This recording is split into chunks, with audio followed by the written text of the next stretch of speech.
About 25 minutes out into the province. It was beautiful. The sun was setting and there were mountains and rice fields and just all kinds of cool stuff. But unfortunately, I left my memory card in my computer. I have a topic for you today, and it regards, in my personal opinion, 3 things that you will absolutely need to have if you want to have a successful stay here in the Philippines. So if you are looking at moving here or coming over, or, hi, excuse me ladies,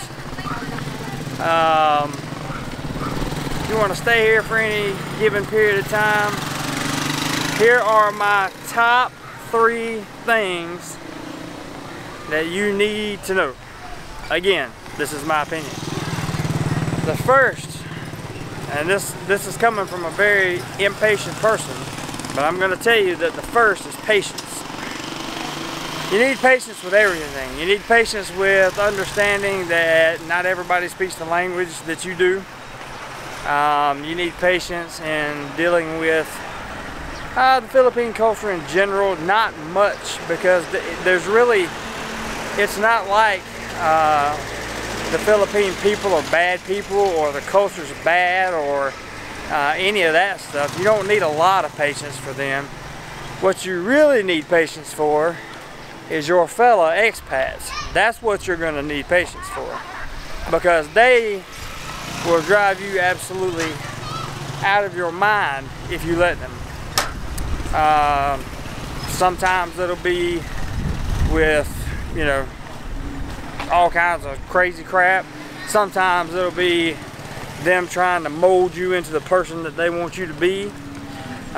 Sometimes it'll be you not doing what they think you ought to be doing over here. So I mean, you have to learn how to be very patient with your fellow expats, and you gotta learn when to let go.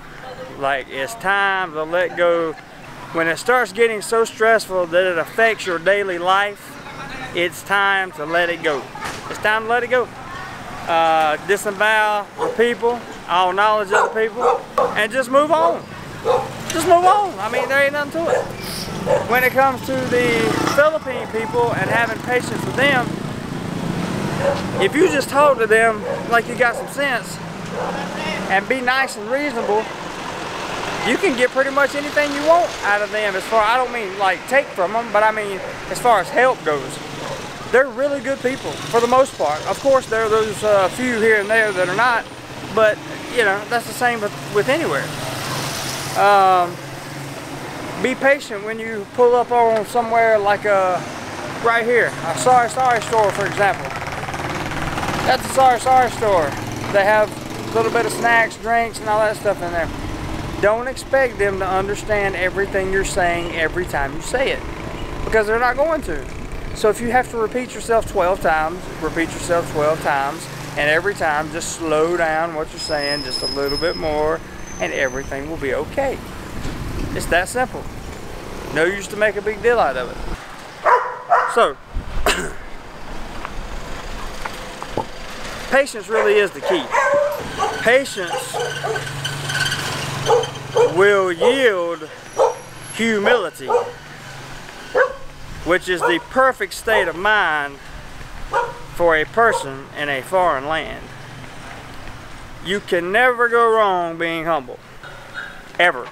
The next thing you will need, in my opinion, is a general knowledge of the country's current political culture and healthcare system. Why do you need to know that? Well, Duterte has changed things in this country. Some of the stuff he does I really like. Some of the stuff he does I don't. What I need to understand as an expat, and what you do too, is it doesn't matter what we like. We don't get a vote, we don't get a say-so, we don't get a data boy, we don't get a, you know, oh, I wish he changed this. We are a guest in someone else's home. If we don't like the way they run it, the only choice we have is to leave. So you need to understand before you come that Duterte is a self-proclaimed socialist. I don't know how you feel about that. It's not my thing, but you know, if you do, that's fine. He runs the country with a strong arm, similar to a dictatorship. Sometimes that's wonderful. I think he did a great job on certain things. Sometimes it's not. You need to understand that this is a very conservative country in general. It's just conservative. Everything about it is conservative. The people are conservative. They're very religious. Hi! Hi! The healthcare system. I personally have a few gripes with certain parts of the healthcare system here, but again, it is their system. I can always go back to America and get healthcare. I don't like everything about the way things are priced. I don't like everything about the way the inconsistencies in, you know, visits and that kind of thing. It's kind of like dealing with the Bureau of Immigration, right? It's very, very, very inconsistent. You might go there one month, it may cost you 2,100 pesos, and you go back the next month and it costs you 4,850 pesos. That's exactly what happened to me. You know, that's inconsistent, and I don't like inconsistency. The same thing applies to the healthcare here. You have to understand field health. You need to research it. If you're going to be here for more than 6 months, you need to understand what field health is and how it can benefit you, and you need to see if it's worth you having, because in some cases it's not. If you're healthy, it's probably not worth you getting field care, particularly since they recently upped the price on it. So these are things that you want to ask yourself and you want to know. Very, very, very important. And third, in my opinion, this may be the most important thing that you can do. You need to have a backup plan. I got a backup plan. And it is always good to have a backup plan.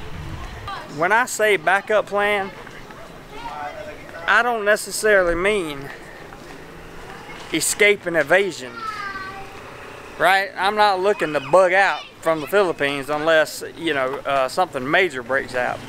I mean, you need a backup plan so that if you do what I did and move to a city like Cebu, spend all your savings because you thought you were doing the right thing by living where you were living, and then you have no money, you need to have somewhere to go. And you need to have some money tucked away somewhere that you can get access to, or that a family member can get access to for you. Otherwise, you are going to be like me and be in a world of hurt. It takes a long time to financially recover, even in this country where the American dollar currently sits at about 1 to 51. That's the ratio, or the exchange rate, I'm sorry. It still ain't easy, because you still got to live somewhere, you still have to eat, you still have to pay bills that you're going to have, you still got to pay cell phone. If you have a scooter or transportation, you're going to have to pay your payment on that. If you got any kind of health insurance, field health, you're going to have to pay that. The money still keeps rolling out. So these are things that you really have to think about. And a good backup plan is bring money. Some people ask me all the time, Jeremy, if there's one thing you could tell me that I need to do in order to come to the Philippines, what would it be? Just one thing. And my answer is always the same. Bring money. Bring as much money as possible. Stick some of it in a bank. Stick some of it in a bank here. Stick some of it in a bank in America. Stick some of it under the mattress. Have plenty of money, because you just never know what's going to happen. This is a cash-based society. You're not using debit and credit cards here. You can, in theory, the Filipino people do, but you're not taking your Wells Fargo debit card into the grocery store and swiping and paying for your groceries, because it's going to cost you $5 to swipe it on their machine, and then your bank is going to charge you another $5. So you just spent 500 pesos because you wanted to swipe your debit card. Understanding these things are very, very important. Guys, I hope this helps. I hope this gives you a little insight. I'm very sorry we didn't get to do this way out in the province. I promise I will bring you another video from out in the province where it's nice and beautiful. But today, couldn't do it. Anyway, I hope this helped, guys. Have a great day, afternoon, morning, wherever you are.